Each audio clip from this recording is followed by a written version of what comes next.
आप सब मीडिया साथियों का हमारे कांग्रेस दफ्तर में बहुत बहुत स्वागत। आज की जो प्रेस कॉन्फ्रेंस है वो हमारे नीट, एक आप लोगों को पता होगा, एक एग्ज़ाम है जो एनटीए कराता है, उसको लेकर है। हमारे साथ एनएसवाई के हमारे राष्ट्रीय प्रभारी कन्हैया कुमार जी हमारे साथ हैं। और आप देखेंगे जो नेशनल टेस्टिंग एजेंसी थी उसका हम नया नाम देते हैं, वो नेशनल करप्शन एजेंसी बन चुकी है।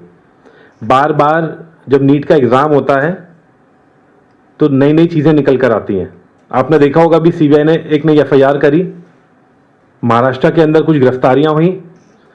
हाँ, ये मानते हैं हम कि बेल दे दी गई, लेकिन जो आरोप लगे वो बार बार ये दिखाते हैं कि जो नीट का एग्ज़ाम कराने के पीछे जो एजेंसी है एनटीए, जो बार बार शक के घेरे में है। पिछले साल का आपको नीट का समय याद होगा कि हमने बड़े पैमाने पर बार बार नीट के एग्ज़ाम में जो धांधली थी उजागर करी थी। और एनटीए खाली नीट को लेकर नहीं, जो भी एग्ज़ाम कराती है, सीयूटी का आप लोगों के सामने उदाहरण कि किस तरीके से पूरा डाटा लीक होता है। एग्ज़ाम कंडक्ट होने के बाद बच्चों के पास फ़ोन कॉल्स जाते हैं, मैसेज जाते हैं। कुछ मेरे मीडिया साथी हैं, इनके जो परिजन हैं जिन्होंने एग्ज़ाम दिया हो नीट का या सीयूटी का, वो खुद समझ पाएंगे कि किस तरीके से उनके पास फ़ोन कॉल्स मैसेज जाते हैं बाद में। तो आप समझ सकते हैं कि एक बड़ा डाटा लीक भी एनटीए कराता है।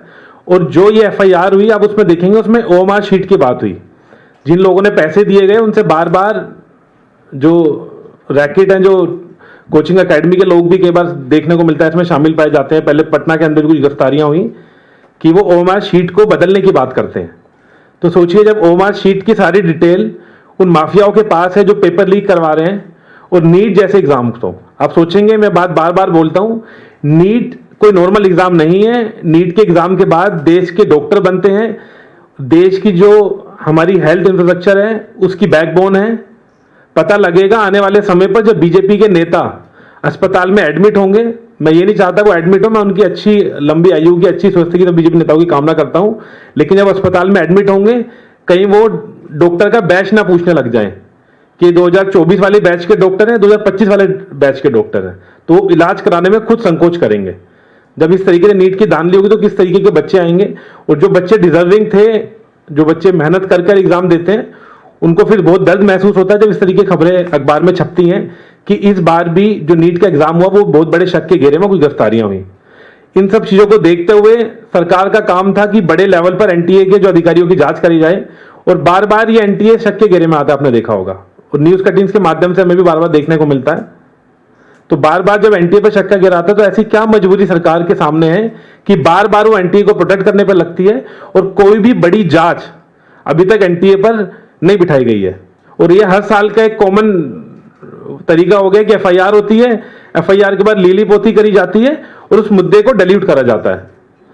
तो हमारा इमीडिएटली ये है कि एनटीए के बड़े पर जांच हो, वरना जिस तरीके से पहले भी हम लोगों ने एनटीए के बाद प्रदर्शन करा था, हम पे एफआईआर करी गई, एनटीए बार बार उस एफआईआर को परस्यू भी करता है कि इन पे और भी चार्जेस फ्रेम हो, तो हम डरने वाले नहीं हैं। लेकिन ये बात सिद्ध हो गई है कि नेशनल टेस्टिंग एजेंसी बड़े शक के घेरे में और नेशनल करप्शन एजेंसी बन चुकी है। तो तुरंत या तो उसको डिलीट करी जाए या बड़े लेवल पर इसकी जांच करी जाए। और नीट की तो परीक्षा आपने देखा होगा, इस बार भी जो गिरफ्तारियां हुई हैं वो शक के घेरे में। अगर एफआईआर हुई थी एंटी करप्शन में तो एफआईआर किस व्याप पर हुई, और एफआईआर हुई है तो कहीं ना कहीं कुछ तो धांधली है। और ये जो ओएमआर शीट का खेल है, ये खेल बहुत अच्छे से समझ आ रहा है। तो मैं इसके बाद संक्षेप में हमारे जो प्रभारी हैं कन्हैया कुमार जी, वो भी अपनी बात रखेंगे। बात बहुत क्लियर है कि national testing agency corruption agency बन चुकी है। तुरंत बड़े लेवल पर इस पर कार्रवाई होनी चाहिए और जांच होनी चाहिए इनके जो आला अधिकारी हैं उनकी। अब मैं कन्हैया जी से निवेदन करता हूं वो अपनी बात रखें।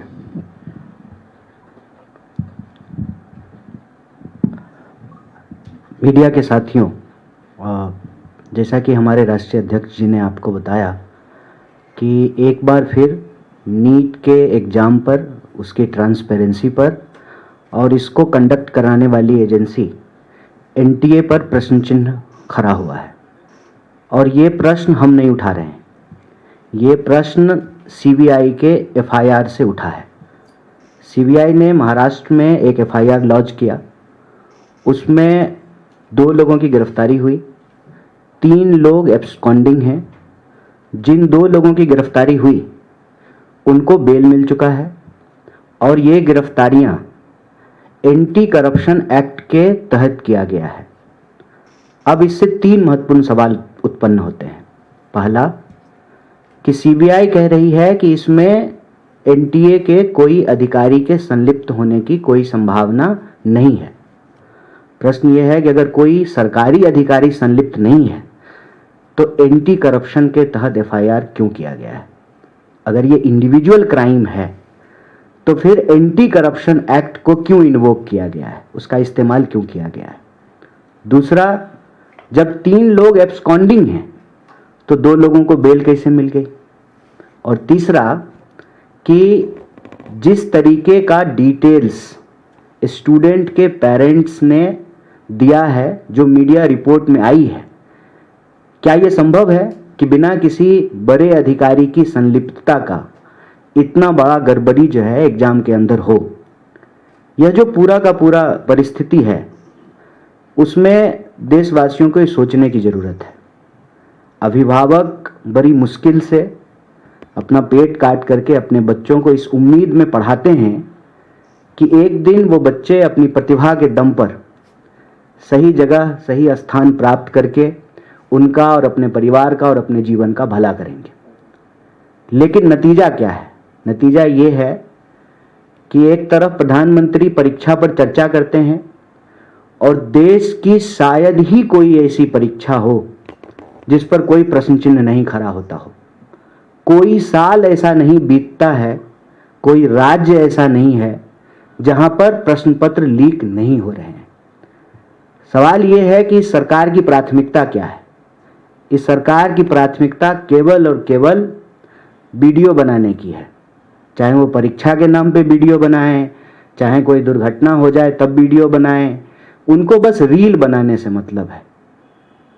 इतना बड़ा सवाल खड़ा हो रहा है और हर साल नहीं, बहुत भारी मन से हम आपके बीच में आकर के ये बात रख रहे हैं।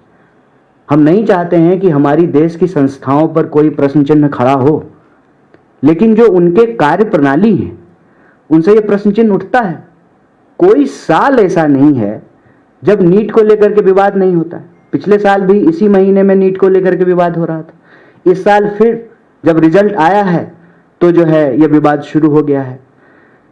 साल दर साल हर परीक्षा पे जब प्रश्न उठ रहे हैं तो सरकार क्या कर रही है? क्या प्रधानमंत्री की प्राथमिकता सिर्फ चर्चा करने की है या इस देश में परीक्षाएं ट्रांसपेरेंट तरीके से हों और विद्यार्थियों के मन में और उनके अभिभावकों के मन में कोई शक नहीं हो?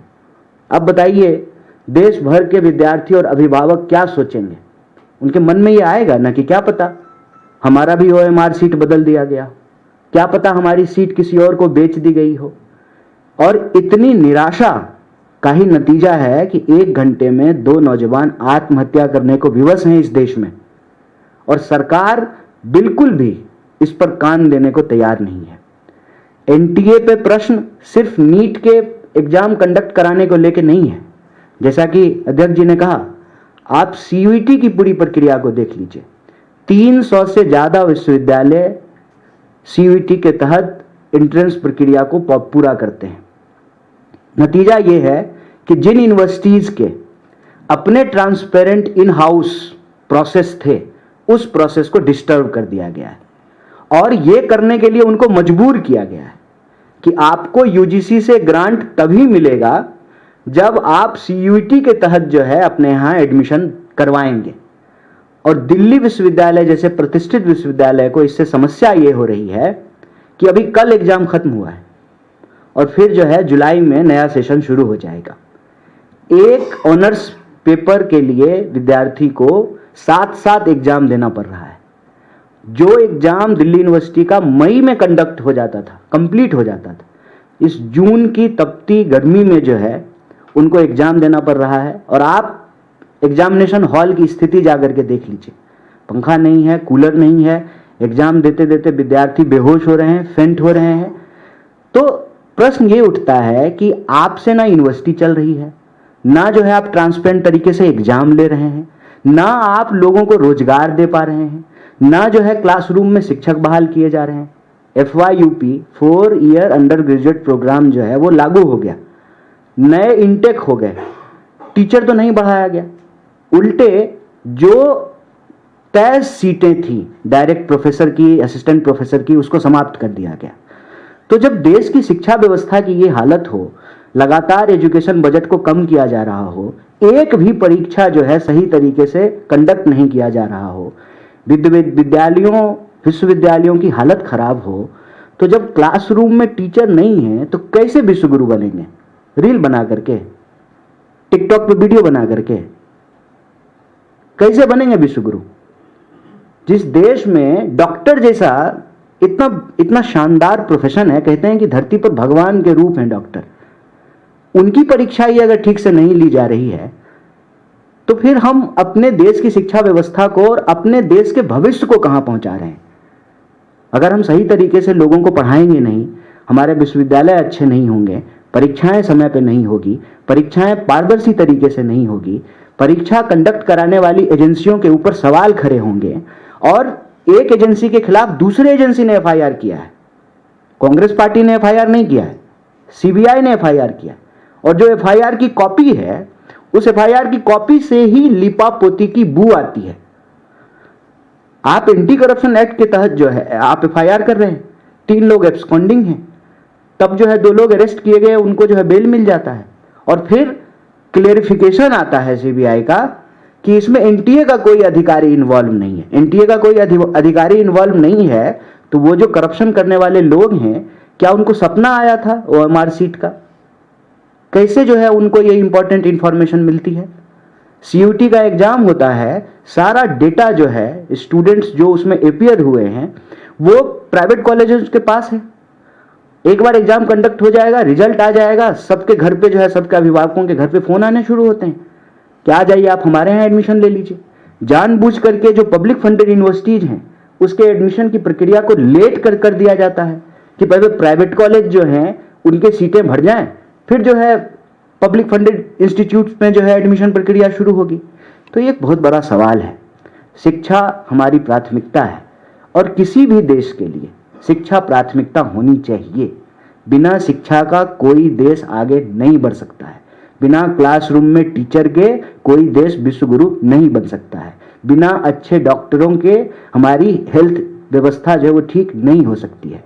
ये सारे गंभीर विषय हैं जिसको लेकर के हम आज ये प्रेस वार्ता कर रहे हैं, और मुझे पूरी उम्मीद है अपने देश की मीडिया से, आप लोकतंत्र के प्रहरी हैं, आप इस गंभीर विषय को जरूर उठाएंगे, और जो प्रश्न चिन्ह सीबीआई के एफआईआर से पैदा हुआ है वो आप हमारी बात को सरकार तक लेकर जाएंगे। बहुत बहुत धन्यवाद।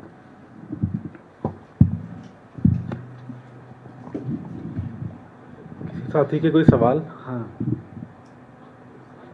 इससे पहले भी आपने प्रेस कॉन्फ्रेंस की है ऐसे मसले को लेकर, जो पेपर लीक का मसला हो, चाहे तमाम हो, चाहे बिहार का मसला हो, चाहे कहीं और का। लगता नहीं कि सड़क पर उतरने की जरूरत है ऐसे मुद्दों को लेकर, क्योंकि अब बहुत दिन हो गया, एक नहीं कई एक मामले आ गए, अब सिर्फ मुद्दा उठाने से काम नहीं बन रहा, लगातार लीकेज हो ही रहा है। आप कह रहे हैं सीबीआई उनकी एजेंसी वो भी लिपापोती कर रही है, तो है क्या ऑप्शन आपके पास, क्या है? बिल्कुल ठीक बात है। सड़क पे उतरने की ज़रूरत है, और ये ज़रूरत महसूस करके हम सड़क पे उतर भी रहे हैं। पिछली बार जब नीट की परीक्षा में धांधली हुई, अरेस्टिंग हुई, लीक का मामला आया, तो एनएसयूआई जो है पूरे देश में इस मामले को उठाई, और जो है हमारे जो कार्यकर्ता हैं, नेता हैं, राष्ट्रीय अध्यक्ष पे भी जो है एफआईआर हुआ, तालाबंदी तक की गई जो है उनके ऑफिस पे। तो सड़क पे उतरने की ज़रूरत है।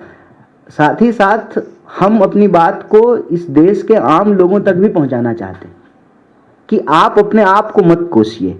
ये गलती अगर किसी और की है, उसकी सजा आप अपने आप को मत दीजिए।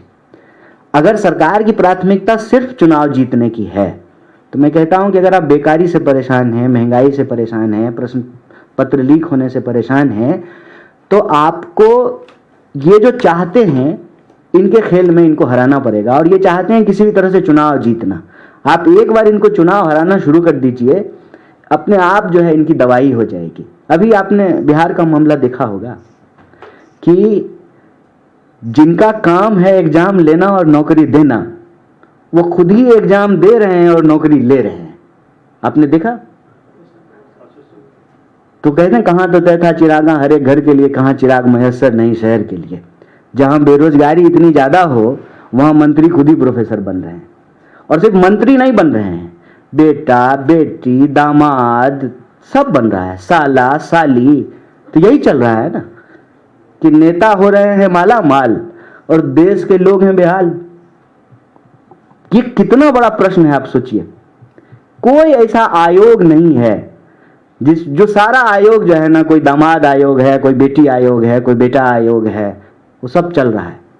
और ये किसी एक राज्य का मामला नहीं है, चाहे केंद्र सरकार के अधीन आने वाली प्रक्रियाएं हो या राज्य के अधीन आने वाली प्रक्रियाएं, सब धन जो है इन्होंने 22 पसेरी कर दिया है, यही चल रहा है। तो मैं बिल्कुल इस बात से सहमत हूं कि उठाना चाहिए मुद्दे को, और हम उठा भी रहे हैं। और उसी का नतीजा है कि कोई ऐसा राज्य नहीं है। अभी राजस्थान में NSY के स्टूडेंट्स के ऊपर FIR हुआ, स्टूडेंट लीडर पे FIR हुआ, अरेस्टिंग हुई, फिर जो है कोर्ट से जो है जमानत मिला। अभी बिहार में जो अभी NSY के पटना यूनिवर्सिटी के जो इलेक्शन में कैंडिडेट थे, उनके ऊपर FIR हुआ, अरेस्टिंग हुई। तो कोई ऐसा जिला नहीं है, कोई ऐसा राज्य नहीं है जहां NSY इन मुद्दों को उठा नहीं रही है और NSY के ऊपर कार्रवाई नहीं हो रही है। बिल्कुल लड़ने की जरूरत है। साथ ही साथ इस लड़ाई में देशवासियों को भी शामिल होने की जरूरत है, और उन तक यह आवाज पहुंचाने के लिए यह मुद्दा हम आपके बीच रख रहे हैं। कन्हैया जी, आपने कई बार इस मुद्दे को उठाया, पिछले साल भी आप लोगों ने प्रोटेस्ट किया था, कई जांच की जो है NTA को लेकर मांग की थी, क्योंकि आगामी दिनों में बिहार के विधानसभा चुनाव भी हैं। क्या कांग्रेस पार्टी अब रूपरेखा चेंज करेगी इन तमाम मुद्दों को लेकर? क्योंकि आप लोग प्रोटेस्ट तो कर रहे हैं, लेकिन सरकार कहीं ना कहीं अभी भी कोई कार्रवाई नहीं कर रही। इसके अलावा आप लोग किस तरह से इन मुद्दों को उठाएंगे, और बिहार विधानसभा चुनाव में क्या रूपरेखा रहेगी इसको लेकर? देखिए, सबसे पहले तो क्या करेंगे ये तो बाद का विषय है, क्या किया है उसके बारे में हम एक बात आपको बता दें। पेपर लीक का मामला जब राजस्थान में हमारी सरकार थी आया, तो बहुत ही स्ट्रिक्ट एक्शन लिया गया। तो हमारी सरकार चली गई, नहीं तो प्लान ये था कि पेपर लीक के खिलाफ एक सख्त कानून लाने की जरूरत है, और जो इनमें इन्वॉल्व हैं उनको सजा दे करके एक उदाहरण पेश करने की जरूरत है, ताकि हमारी देश की जो संस्थाएं हैं और उसकी जो प्रक्रिया है वह जो संदेह के घेरे में आई है, तो आम लोगों की विश्वास की बहाली की जा सके। उसके बाद तेलंगाना में जब चुनाव हो रहे थे, तो पेपर लीक एक हमारा बहुत बड़ा मुद्दा था। नौकरी देना और नौकरी देने वाले एग्जाम को सही तरीके से कंडक्ट कराना, और आप देखिए कि वहाँ पे जो है कैलेंडर बाकायदा जारी किया गया है, और पेपर लीक करने वालों के खिलाफ जो है एक सख्त कानून बनाया गया है। तो जो किया है वो उससे ये प्रेसिडेंस सेट होता है कि हमारी सरकार जहाँ भी आएगी, इस देश में नौकरी देना, आम लोगों को अच्छी शिक्षा देना। आप यूनिवर्सिटी के और हॉस्टलों की हालत जाकर के देखिए। पिछली बार भी हमने ये विषय आपके सामने रखा था कि जो वेलफेयर हॉस्टल हैं, उस वेलफेयर हॉस्टल में जो पानी आता है वो धोने लायक नहीं है, पीने का तो छोड़ दीजिए। पानी की जो गुणवत्ता है, जिस कंडीशन में वहाँ स्टूडेंट रह रहे हैं, जिस तरीके का उनको खाना मिल रहा है, कहते हैं डिजिटल इंडिया। देख लीजिए जाकर के कि हॉस्टलों में कितना जो है वाईफाई दिया गया है, कितना जो है उनको फ्री इंटरनेट की व्यवस्था दी गई है। तो मतलब मंत्री जी लोग जो है रील बना रहे हैं 5G पे धनाधन, और विद्यार्थियों को पढ़ने के लिए, प्रश्न पत्र डाउनलोड करने के लिए, ऑनलाइन एग्जाम देने के लिए उनको कनेक्टिविटी नहीं मिल रही है, उनको इंटरनेट नहीं मिल रहा है। तो ये विषय हमारी प्राथमिकता है, और बिहार में भी हम लगातार हर हॉस्टल में जा रहे हैं। अभी सरकार जो है हमारे हॉस्टल प्रोग्राम के बाद जो नया सर्कुलर जारी की है बिहार में। तो बोलना जरूरी है, लड़ना जरूरी है, विपक्ष के नाते इन मुद्दों को उठाना जरूरी है, क्योंकि विपक्ष अगर सही तरीके से इन मुद्दों को नहीं उठाएगा तो सत्ता को तानाशाही में बदलने में ज़्यादा वक्त नहीं लगेगा। कन्हैया, एक सवाल दूसरे विषय पर है, लेकिन धांधली से ही जुड़ा हुआ है। विपक्षी पार्टियां लगातार चुनाव में वोटिंग को लेकर धांधली की बात कहती रही है कि मशीन के जरिए ये लोग जीत रहे हैं। बॉम्बे हाई कोर्ट ने एक याचिका को खारिज कर दी है, जिसमें यह कहा गया था कि राज्य विधानसभा चुनाव को रद्द घोषित किया जाए, क्योंकि कई बूथों पर फर्जी वोटिंग की गई। और ये कहकर मुंबई हाई कोर्ट ने इस याचिका को खारिज की है कि ऐसी कोई जानकारी या ऐसा कोई प्रूफ हमारे सामने नहीं आया है। देखिए, एक ना बड़ा मजेदार चीज हो रहा है इस देश में। चोट लगे तुझको तो दर्द मुझे होता है। प्रश्न पूछिए ईडी पे, जवाब बीजेपी से आएगी। प्रश्न पूछिए इलेक्शन कमीशन पे, जवाब बीजेपी से आएगी। आप इस देश की किसी संस्था की प्रक्रिया पे प्रश्न उठाइए, जवाब बीजेपी पे आएगी। इस प्रेस कॉन्फ्रेंस के बाद हमने प्रश्न उठाया है NTA पे, जवाब बीजेपी से आएगी। चोट लगे तुझको तो दर्द मुझे होता है। ये ना और ज्यादा जो है संदेह पैदा करता है। हम प्रश्न उठा रहे हैं इलेक्शन कमीशन से, जितना तेरा उतना मेरा। इलेक्शन कमीशन किसी एक पार्टी का तो नहीं है, ये भाजपा का आईटी सेल तो नहीं है, उसके हेड जो है वो मालवीय तो नहीं है, तो ये क्यों परेशान हो रहे हैं? हम इलेक्शन कमीशन से सवाल पूछ रहे हैं, उसका जवाब इलेक्शन कमीशन दे। आप देखिए कि उस एक सवाल को छुपाने के लिए, कहते हैं कि एक झूठ को छुपाने के लिए 1000 झूठ बोले जाते हैं और 1000 प्रश्न खड़ा कर देते हैं। अगर हमारे सवाल में कोई तथ्य नहीं है, आज ही इलेक्शन कमीशन की टीम बिहार पहुंची है और कह रही है कि डोर टू डोर जाकर के जो है हम वोटर प्रक्रिया की जांच करेंगे। क्यों? आप तो बड़ा कॉन्फिडेंट थे, सब सही चल रहा है चकाचक, तो फिर ये करने की क्यों जरूरत है? मतलब हमारे प्रश्न में तथ्य है। कहीं से कोई चीज खारिज हो जाए तो उससे जो है सत्य थोड़ी नदारत हो जाएगा। जो लोग इस देश में रहते हैं, हम सब लोग धरती पे ही रह रहे हैं, मंगल पे तो है नहीं, तो क्या हो रहा है? हम टेबल के इस तरफ हैं, आप टेबल के उस तरफ हैं, इसका यह मतलब थोड़ी है कि हमको ज्यादा पता है और आपको नहीं पता है। आपको भी पता है, आप भी इस देश के नागरिक हैं, आप रह रहे हैं, आप देख रहे हैं कि क्या हो रहा है। ये प्रश्न खड़ा नहीं होता है कि अचानक से जो है 29,000 वोटर जो है मुख्यमंत्री के जो है कॉन्स्टिट्यूंसी में ऐड हो जाता है। अचानक से जो है एक बिल्डिंग में जो है 5500 वोटर ऐड हो जाता है, जहां वोट का मार्जिन जो है 1500 हो, 1100 हो, 1000 हो। आप हरियाणा का चुनाव उठा के देख लीजिए, आप महाराष्ट्र का चुनाव उठा करके देख लीजिए, पिछली बार 2020 का बिहार का चुनाव उठा करके देख लीजिए, 10-12 हजार के अंतर पे तो सरकार बन जा रही है। अगर आप इंडिया ब्लॉक के वोट को काउंट करेंगे, एनडीए के वोट को काउंट करेंगे, तो 10-12 हजार के वोट के फर्क पे तो सरकारें बन जा रही हैं। अभी जो है वक्त पे वोटिंग हुई, इंडिया का वोट देख लीजिए और एनडीए का वोट देख लीजिए, 7 एमपी का अंतर है। तो क्या ये डर की राजनीति नहीं कर रहे हैं? बिल्कुल कर रहे हैं। आप सुबह जो है ईडी भेजते हैं, शाम में जो है उस बिजनेस हाउस का जो है हॉस्टाइल टेक ओवर हो जाता है। सारे जो है, मैं मीडिया हाउस के विषय से जुड़ा हुआ एक प्रश्न यहां रख रहा हूं कि एनडीटीवी के मालिक पे जो है चार्जेस लगे और एनडीटीवी अब अदानी के पास चला गया है, सारा चार्ज खत्म हो गया है, वो भी फ्री हो गए हैं। ये हॉस्टाइल टेक ओवर नहीं है, सरासर जो है इस देश की लोकतांत्रिक संस्थाओं का दुरुपयोग कर रहे हैं, लोकतंत्र का गला घोट रहे हैं और आपातकाल की बरसी मना रहे हैं। मित्रकाल के इस दौर में जो यह खुलेआम बेईमानी चल रही है, उस बेईमानी के ऊपर हम प्रश्न करेंगे। एक दरवाजे पे खारिज कर देंगे तो दूसरे दरवाजे पे जाएंगे, दूसरे पे खारिज करेंगे तो तीसरे पे जाएंगे, क्योंकि हम लोकतंत्र के प्रति प्रतिबद्ध हैं। लोकतांत्रिक संस्थाओं को बचाना हमारा धर्म है, हमारा कर्तव्य है, इसको करते रहेंगे। और याद रखिएगा, ये मानेंगे, अभी गए हैं ना Bihar door to door voter list check करने के लिए, इनको करना पड़ेगा, क्योंकि ये देश मुर्दों का देश नहीं है।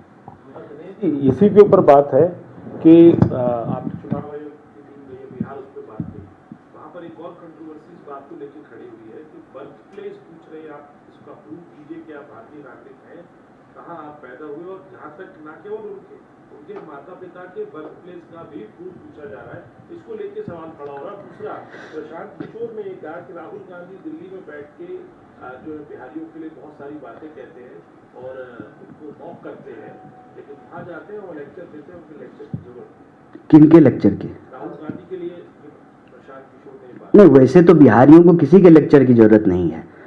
खुद जो है बुद्ध जो है वहां पे आकर के बुद्ध हुए हैं, खुद महात्मा गांधी वहां पहुंच करके गांधी हुए हैं, तो किसी के लेक्चर की जरूरत नहीं है। गरीब हैं, मूर्ख नहीं है, ज्ञान और मोक्ष की भूमि है बिहार, किसी के लेक्चर की जरूरत नहीं है। लेकिन यह जो टीका टिप्पणी है, मैं कहता हूं कि किसी पे भी टीका टिप्पणी करने से ज्यादा जरूरी है कि जिस जिम्मेवारी पे हम हैं उस जिम्मेवारी का सही तरीके से निर्वहन करें। वो एक नई पार्टी बनाए हैं, हमको शुभकामनाएं हैं उनकी, खूब मेहनत करें, खूब पसीना बहाएं, ठीक है, खूब जो है लोगों के बीच में जाएं, मुद्दे उठाएं, हम बस उनको शुभकामनाएं देंगे, कोई टीका टिप्पणी नहीं करेंगे। और राहुल गांधी जी पे टीका टिप्पणी करके बहुत लोगों का काम चलता है, ये कोई नई बात नहीं है। दिक्कत यह है कि टीका टिप्पणी करने के बाद भी वो जो प्रश्न उठाते हैं, देश को वो मानना पड़ता है। मैं गिनती से जो है आपको कई सवाल गिना सकता हूं। जीएसटी पे उन्होंने कहा कि ये गब्बर सिंह टैक्स है, कितना अमेंडमेंट आ चुका है? 2 दर्जन से ज्यादा। उन्होंने कहा कि नोटबंदी के बाद जो है देश का जो छोटा व्यापार है, जो नगद व्यापार करता है, वो तबाह हो जाएगा। सरकार का फाइनेंशियल रिपोर्ट उठा करके देख लीजिए। उन्होंने कहा कि कोविड में तमाशा मत कीजिए, रील बनाने से ही भागेगा नहीं, ये लाइक और व्यूज का मामला नहीं है, ये बीमारी है, महामारी बन जाएगी। क्या हुआ कोविड पे हाल? कोविड पे हाल ये होगा कि भाजपा के नेता भी चल बसे, आत्मा को शांति। जो प्रश्न वो कह रहे हैं वो प्रश्न आपको बाद में मानना पड़ रहा है। अभी वॉर हुआ, इससे पहले उन्होंने कहा कि वॉरफेयर बदल गया है। अब जो है दिल्ली में बैठ करके भी हम सुरक्षित नहीं हैं। पहले होता था कि बॉर्डर एरिया में रहने वाले गांव खाली कराए जाते थे, अब कहाँ खाली कराएंगे? अब तो जो है 500-500 किलोमीटर दूर जाकर के बम जो है टारगेटेड तरीके से मारा जा रहा है। तो वॉरफेयर बदल गया है, कंबस्ट इंजन नहीं चलेगा, इंजन का मॉडल बदल गया है और हमको अपने मैन्युफैक्चर सेक्टर को बचा करके चाइना का मुकाबला करना पड़ेगा। सिर्फ जो है भाषण देने से काम नहीं चले, सारी चीजें सही साबित हो रही हैं। तो टीका टिप्पणी करने दीजिए। राहुल गांधी जी अपनी बात पर अड़े हुए हैं, देश के लिए जो जरूरी बात है वो कह रहे हैं और बिहार भी देश में ही है, बिहार देश से बाहर नहीं है। अगर बेरोजगारी की बात होगी, नौकरी की बात होगी, परीक्षा की बात होगी, शिक्षा की बात होगी, अच्छे हॉस्टल की बात होगी, तो ये प्रदेश की बात है और देश की बात है। तो क्या दिल्ली में बैठे हुए लोगों को जो है बिहार में बात नहीं करना चाहिए? अगर ऐसा नहीं करना चाहिए फिर तो जो है लाखों लाख बिहारी जो अपना प्रदेश छोड़ करके दूसरी जगह जाते हैं उनको तो बोलना ही नहीं चाहिए, उनको तो कोई प्रश्न ही नहीं खड़ा करना चाहिए। ये एक ग्लोबलाइजेशन के इस दौर में लोग बिहार में बैठ करके अमेरिका में चलने वाला ट्विटर चला रहे हैं। उस दौर में जो है ये प्रश्न पता नहीं कैसे किया जाता है, देश की धरती विदेश की धरती। वो तो कह रहे हैं कि बिहार आकर के नहीं बोलना चाहिए। कुछ दिन पहले बीजेपी कह रही थी कि लंदन जाकर के नहीं बोलना चाहिए। तो क्या करना चाहिए नेता प्रतिपक्ष को? प्रधानमंत्री जी की तरह से रील बनाना चाहिए।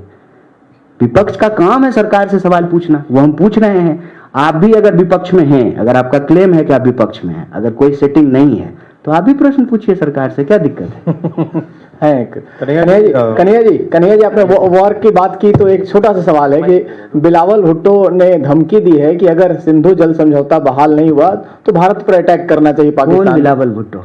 पाकिस्तान के जो है बिलावल भुट्टो होगा, वो भी कोई दामाद बेटा, वहां भी आयोग चलता है, दामाद आयोग बेटा आयोग, क्या उस सब पे बात करना है? हम 140 करोड़ लोगों के देश में हैं, हमको जो है उसकी बात सुनने की जरूरत है। कहते हैं ना कि वो अपना देख ले, शेख अपनी अपनी देख। वो हमारे बारे में बात करने वाला कौन होता है भाई? कौन है वो? क्यों उसको हम इंटरटेन करेंगे? कन्हैया जी, आज संघाई में एससीओ कॉर्पोरेशन में डिफेंस मिनिस्टर राजनाथ सिंह गए हैं और उन्होंने डॉक्यूमेंट साइन करने से मना कर दिया क्योंकि जो बाकी कंट्रीज थे उन्होंने एक स्ट्रॉन्ग स्टैंड नहीं लिया पाकिस्तान के खिलाफ, तो इसलिए उन्होंने डॉक्यूमेंट साइन नहीं किया। अच्छा किया। अगर ऐसी हरकत रहे तो मीटिंग में भी नहीं जाना चाहिए। मैं कहता हूं भारत एक संप्रभु राष्ट्र है, हमको किसी की पंचायती की क्या जरूरत है? मैं तो कहता हूं कि जो है इतना ही स्ट्रॉन्ग स्टेटमेंट ट्रंप के खिलाफ भी बोलना चाहिए। काहे घबरा रहे हैं मालूम नहीं कि कोई हमारा घर थोड़ी चला रहा है। हम एक स्वतंत्र राष्ट्र हैं, हमारे देश में लोकतंत्र है, इतना बड़ा राष्ट्र है, सब कुछ है हमारे पास, क्या नहीं है? क्यों हम किसी की दादागिरी सुनेंगे? हम कहते हैं कि ऐसा बिहेव करे तो किसी के मीटिंग में भी जाने की जरूरत नहीं है। बंद कीजिए जो है अपने बाजार को उनके लिए, 1 मिनट में सीधा हो जाएंगे। 140 करोड़ लोगों का देश जिसके पास इतना बड़ा मार्केट हो, कोई हमको आंख नहीं दिखा सकता है। इसके लिए एक्चुअली आत्मविश्वास होने की जरूरत है, वो ये लैक करते हैं। अगर यह सरकार अपने आप पे भरोसा करे, देश के लोगों पे भरोसा करे, देश की विपक्ष पे भरोसा करे और देश की जो ताकत है, जो शक्ति है, उस पे भरोसा करे, मतलब किसी के सामने झुकने की जरूरत नहीं है। क्यों झुकेंगे किसी के सामने? और हमारा झुकने का इतिहास भी नहीं रहा है। हम ना किसी को छेड़ते हैं और ना कोई हमको छेड़ेगा तो उसको बर्दाश्त करेंगे। यही भारतीय एटीट्यूड है और यही भारतीय परंपरा और यही भारतीय संस्कृति है। हम आपको परेशान नहीं करेंगे, लेकिन आप हमको परेशान करेंगे तो हम आपके सामने झुकेंगे भी नहीं। यही स्वाभिमान है। कन्हैया जी, एक सवाल है, क्योंकि आप बिहार से आते हैं और आपने अपनी शुरुआत भी वहीं से की है। बिहार में आगामी दिनों में विधानसभा चुनाव होने हैं। कांग्रेस पार्टी लगातार बोलती है कि नए चेहरों को मौका देना चाहिए चुनावी प्रक्रिया में, चुनाव लड़ने के लिए। तो क्या कन्हैया कुमार भी बिहार विधानसभा चुनाव में हमें एक चेहरे के तौर पे नजर आएंगे? हम नया कैसे हैं, मतलब ये मुझे बताइए। हम 2 चुनाव लड़ चुके हैं। नहीं तो बिहार विधानसभा चुनाव में आप दिखेंगे, आपका चेहरा रहेगा, आपका मन है कि आप चुनाव लड़ना चाहेंगे वहां पे? नहीं, चेहरा मतलब देखिए, सारा प्रेस कॉन्फ्रेंस का जो है ना विषय जो है आप कहीं और पहुंचा दिए। बात चेहरे की नहीं, मुद्दे की है। मुद्दा इंपॉर्टेंट है। चेहरा का क्या करेंगे? मॉडलिंग कंपटीशन हो रहा है, चेहरा दिखाएंगे। चुनाव जब होगा तब पता चलेगा। और ये हम तय करेंगे कि चुनाव लड़ेंगे?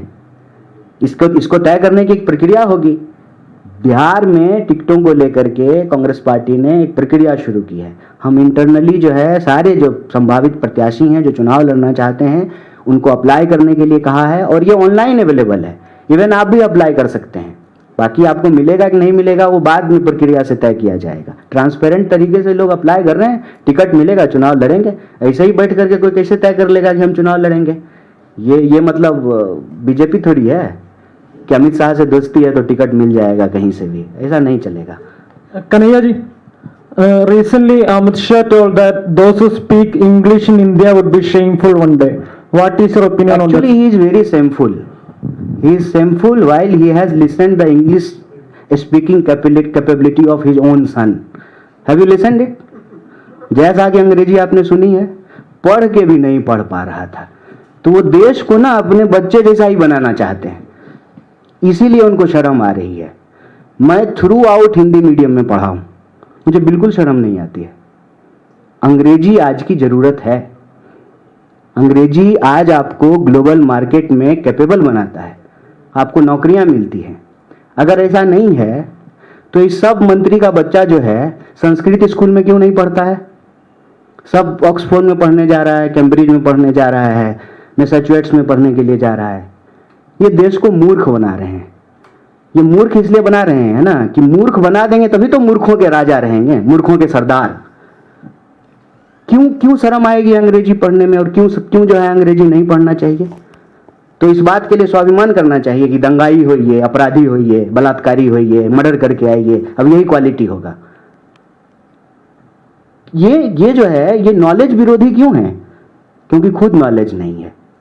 और मैं कहता हूं कि देश के लोग सावधान हो जाइए, ये जैसा आपको बना देंगे। पढ़ करके अंग्रेजी नहीं पढ़ रहा था, वो वीडियो अवेलेबल है, जाके देखिएगा। तो वो वीडियो वो भी देख लिए थे, पप्पा ने बेटा का वीडियो देख लिया, इसीलिए उनको शर्म आ रहा है, हम लोगों को नहीं आ रहा है। थ्रू आउट हिंदी पढ़े हैं, ठीक है ना, और हिंदी पे गर्व भी है, लेकिन किसी दूसरी भाषा का अपमान नहीं करते हैं। हमारी देश की अनुसूची में, संविधान की अनुसूची में 22 से ज्यादा भाषाएं हैं। हम चाहते हैं कुछ और भाषाएं उसमें शामिल हो जाए, क्यों नहीं पढ़ेंगे? कई सारी भाषाएं। और पता है ये तो वो अटल बिहारी वाजपेयी के भी खिलाफ हैं, अपनी पार्टी के नेता के खिलाफ। उनको कई भाषाएं आती थी, अटल बिहारी वाजपेयी को कई भाषाएं आती थी, और पहले ये क्वालिटी होता था नेता को। अरे जानते हो ये 7 भाषा जानते हैं, ये 8 भाषा जानते हैं। अब क्वालिटी क्या है? दंगा करा सकते हो, हिंदू मुसलमान करा सकते हो, चोरी बेईमानी आता है। ये देश को मूर्ख बना रहे हैं। बिल्कुल अंग्रेजी पढ़िए। मैं हिंदी मीडियम पढ़ करके आया हूं, मुझे पता है कि कितनी तकलीफ होती है, बहुत मेहनत करनी पड़ती है। आजकल जो साथ में लोग मोबाइल जैसे लेके घूमते हैं ना, हम लोग पॉकेट डिक्शनरी लेके घूमते थे। सामने से कोई अंग्रेजी बोलता था, कहते 1 मिनट रुको, पहले डिक्शनरी निकालते थे, फिर देखते थे, फिर आगे कॉन्वर्सेशन कंटिन्यू करते थे। बचपन से अंग्रेजी पढ़नी चाहिए, सबको अंग्रेजी पढ़नी चाहिए। और ये सब नेता अपने बच्चों को अंग्रेजी पढ़ाता है, कोई संस्कृत स्कूल नहीं भेजता है। इनकी चाल में नहीं फंसना है, हिंदी का सम्मान करना है। हिंदी हमारी भाषा है, उसका हमेशा सम्मान करेंगे, लेकिन दूसरी किसी भी भाषा का अपमान नहीं करेंगे। और आज की तारीख में अंग्रेजी पढ़ेंगे तो ग्लोबल मार्केट में कैपेबल रहेंगे। ये जॉब ओरिएंटेड भाषा है।